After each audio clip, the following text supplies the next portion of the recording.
Hello, hi, welcome everyone to my channel. My name is Prem Kumar, a chartered accountant. In this video today, I'll be talking about salary requirements for skilled worker visa for somebody who is coming in UK as experienced hire, somebody who has a lot of experience, or somebody who is coming in UK as a student. What's the route for work visa here? What's salary requirements? So I'll be covering everything in this video. Definitely watch till the end. If you're coming to UK, if you're looking to come to UK, this will be very helpful for you.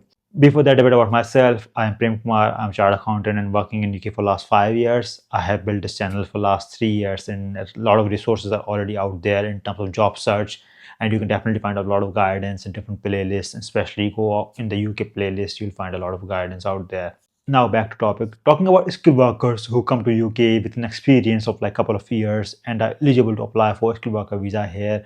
I'll be talking specifically from their side first, and then moving onwards to graduates who come to UK for study purposes and want to excel here in UK, want to grow here, and want to find a job. So I'll talk about that later, and then subsequently I'll be touching a bit about accountants, auditors, because that's my prime field. So I'll be touching that separately in the end. But now talk about skilled workers. So skilled worker visa is the visa category that's relevant for anybody who is very experienced and want to come to UK on a skilled worker visa. Traditionally, in the past, it was called Tier 2 visa, Tier 2 general visa. Now it's replaced by skilled worker visa last 2 years ago. Now, for this job category, the usual salary requirement is £38,700 to be the minimum salary for the company to sponsor you, because you will need a certificate of sponsorship from a company. And for a company to sponsor you, the company has to give you £38,700 or going rate of the job, whichever is higher. I'll explain what's going rate. So basically, minimum you think is 38,700 that you need to have in a job as a salary to be eligible for sponsorships. That's a basic requirement for anybody who is coming in the skilled worker visa. There are some exceptions, of course. I'll talk about them shortly. But before that, giving you some context, 38,700 salary threshold is quite significant. It used to be much lower and it has recently increased. Now, if you think of UK's average national salary, that's just £42,000 is the average national salary. So if you're looking at 38,700 or going rate, whichever is higher, and 42, there's not a lot of difference.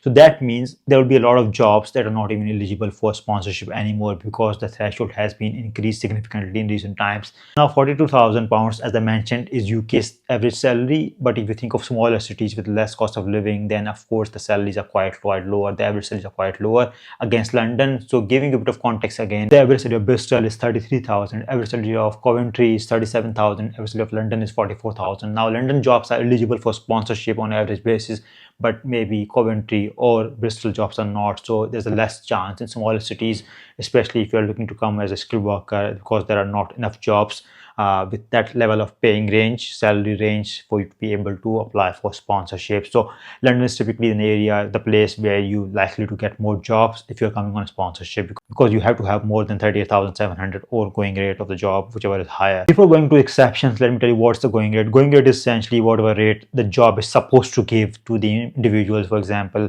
if there is a job of audit accountant or assistant manager that's supposed to have £45,000 per annum, then 38,700 is not the limit. It's 45,000 because it's the going rate of the job.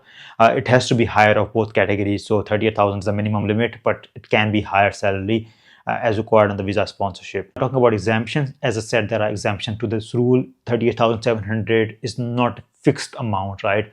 It does vary for some of the jobs, for some categories. So giving you more details, there are some situations in which you can have around 70% to 90% of their standard salary, which I mentioned earlier, which is like 30,960, and that's dependent on a few factors. That means if you are earning 30,960 or more and satisfy some of the criteria, then you can still get the sponsorship from the company, and you don't have to follow the higher threshold. But for the lower salary threshold, there are a few requirements, and if you satisfy any of these, you can have a lower threshold for salary. So the first requirement is you are under 26, you are studying or recent graduate or in professional training. If you satisfy this criteria, then you can have a lower threshold for your sponsorship. Second is you have a PhD in STEM, science, mathematics, engineering kind of areas, and if you satisfy that requirement, you can again have a lower threshold. Third is if you have a postdoctoral position in science or higher education background, then again you can have a lower salary threshold. So these are the few requirements if you want to go from 38,700 down to 30,960, I guess. So you have to have these qualifications to be eligible. Apart from that, education and healthcare, especially NHS, have their own salary requirements, their own requirements for the visa sponsorship. So those are not really typically within this threshold. That's a separate discussion. If you think I should make a video on that, I'll definitely be happy to do that. There are some other jobs as well whereby you can have around 70-80% threshold, and those are called immigration salary lists. There are a number of jobs out there in that list, especially like dancers, artists, maybe engineers, some of the engineers and some of the mechanics, for example. There are lists out there. I'll share the list with you in the video, but that list again have a lower threshold than the typical threshold that I mentioned earlier. So this summarizes our overall discussion about salary requirements for skilled worker visa. Now talking a bit about students who come to UK on student visa and then now want to progress in UK. The requirements are not too different. Once you do your graduation, then you have the option to apply for PSW, which is postgraduate visa. And then if you don't want to apply for that and you get a job in a skilled worker category, then of course you have to follow all the requirements of skilled worker visa. But if after your qualification you have 2 years of PSW or maybe 3 years if you're PhD qualified, then you can do job without any salary restriction. In that case, you can do any job you want to do. But when you want to switch to skilled worker visa, which most of the students try to do because that's the best route for your ILR, then you have to follow all the requirements. There's no literal difference between skilled worker visa or a student switching to skilled worker visa after the qualification. So no difference at all. Now the last thing, from accountant perspective, from auditor's perspective, typically the salaries are quite good. If you experience of 4 or 5 years back home, then you probably get like 40 to 50,000 pounds initially at the beginning, would satisfy the requirement of the visa in terms of salary threshold. So I think there isn't any real issue with respect to sponsorship when it comes to accountant or auditor job, especially the firms which typically pay 45,000 for a certain manager level role.